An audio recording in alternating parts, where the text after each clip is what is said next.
Attorneys, ano po ang pwede namin gawin dahil bigla kaming pinutulan ng kuryente nang wala man lang abiso. Wala pa din po kaming natatanggap na disconnection notice. Oh my, naku, napakahirap din ha, lalo na ngayon. Lalo na ngayon, pag maputulan Oo. ng kuryente din.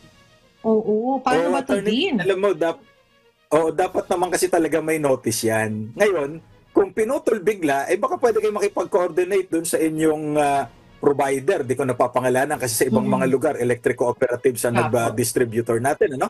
Pero ito, siguro, alam naman ninyo na hindi kayo nakabayad, maghahanda kayo ng pambayad kasi naman obligasyon din Mm, naman yung pagbabayad ng ating mga mm. bills. Ano? At yan ang kinakatakutan, di ba, pagka dumarating na si Judith, yung Judith ng kuryente, yung Judith ng tubig, Grabe talaga to di si ba? Judith So, din. nakakatakot Ay, yan, Attorney nako. Mimi. Oo, kinatatakutan ng lahat si Judith. Oo. Oo. Yan, so dapat Oh, talaga kagaya naman ng may notice. kasi alam mo naman na monthly may obligasyon ka magbayad. So, kagaya Hmm. sa amin din ha, what we do is before, siguro mga 10 days before the month ends, kung wala pa, medyo talagang ang gagawin namin siguro, pupunta na kami sa ano, sa kung saan Hmm. kami mayroong ano no, kung saan halimbawa kami dapat magbayad, kung saan malapit, tatanungin Hmm. namin, sasabihin namin na wala pa po kaming natatanggap na bill for this month.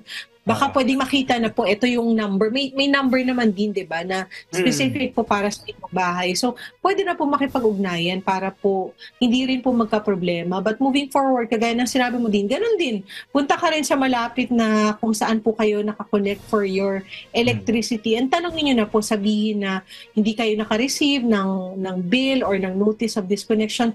And I think din may reconnection fee lang yan din, 'di ba? Kung halimbawang naputulan Hmm. na kasi may papupuntahin silang tao para i-reconnect. So, gano'n na lang din, di ba? Pwedeng-pwede naman yang gawin.